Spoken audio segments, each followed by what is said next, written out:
Should the Clippers keep the Kawhi, Paul George, and Harden big three? What's your thoughts on this? Hell no. Clean house. And let me say this, too. I've known Lawrence Frank for a long time. Lawrence Frank was a damn good coach in New Jersey with the Nets, coaching Jason Kidd and those boys. Coached in Detroit thereafter. Ultimately was an assistant under Doc Rivers with the Clippers before becoming the executive overseeing the Clippers. That's the first time I ever looked at him and felt like he shouldn't have a job in the NBA for just saying that stuff in front of the camera. Hell with all that. The Los Angeles Clippers are a mess because Steve Ballmer is getting abused in his wallet. Now, he can afford it because he's one of the richest men in the world.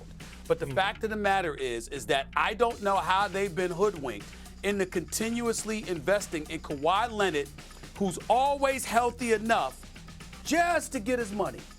And then the brother is not available. Come post this time. Do you know, Shannon, that Kawhi Leonard has only been available for 4 of the Clippers' last 19 playoff games?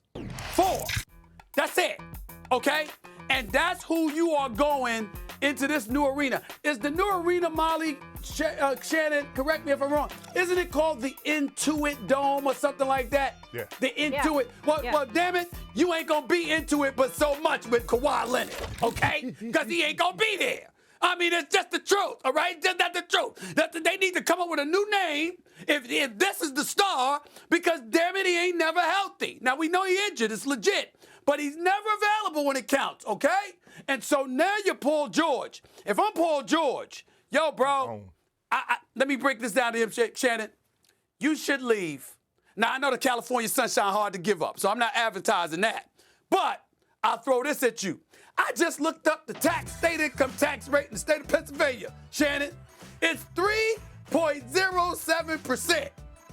California at 12.3%. And climbing. Okay? So let me tell you something right now. You'll keep more of your money in your pocket. You'll have Tyrese Maxey as a backcourt mate. You'll still have Embiid, even when humbled, the brother good for 30.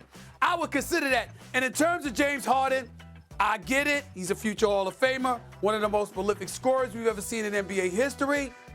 But to nosedive again in the postseason the way that he did, they both 34 years of age, him and Paul George.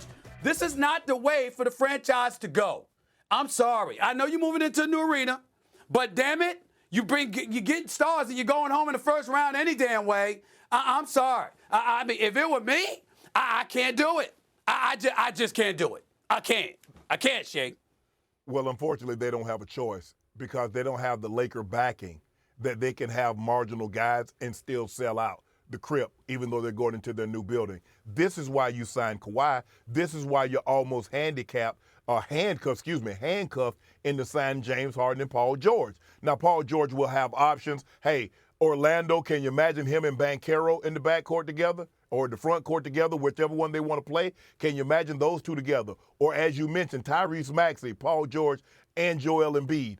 You're absolutely right. I mean, Kawhi Leonard, that's the only reason that you give Kawhi 3 years at $150+ million is because you're going into this new building. And you need to have stars, because I'm hearing they're having a hard time selling things out because it's going to cost so much. And like you said, you're talking about one of the wealthiest men in all the world. So $150 million to him when you're worth 130, 140 billion, that's nothing. That's nothing. But you're absolutely right. I would break it up. If I'm Paul George, they don't have to break it up. I'm going to break it up. Because again, we mentioned Kawhi not being there, but also mention again, Paul George came up small that last game.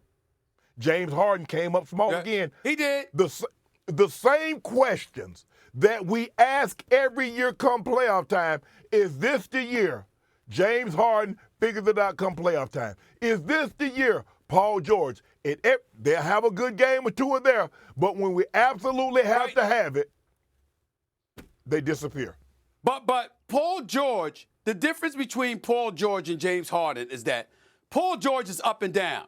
He might give you a big-time game 5 and not give you a big-time game 6 or vice versa. James Harden will do something at the beginning, get your hopes up, and perpetually, religiously disappoint you when it counts most. That's just the fact, James Harden. It's just a fact. I'm sorry. It's just a fact. And in terms of Kawhi Leonard, this brother gets hurt. Listen, you know it's bad, Shannon. When Shai Gilgeous-Alexander, my MVP for this season, Shai Gilgeous-Alexander, a young star for the Oklahoma City Thunder, the brother put up this tweet. Him, all right, what is that, Gallinari or whatever? Gallinari. And six different first-round picks.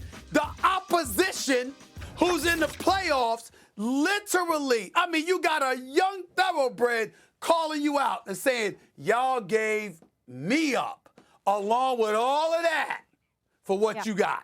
Come on, man. You got to move in a different direction if you're the Clippers.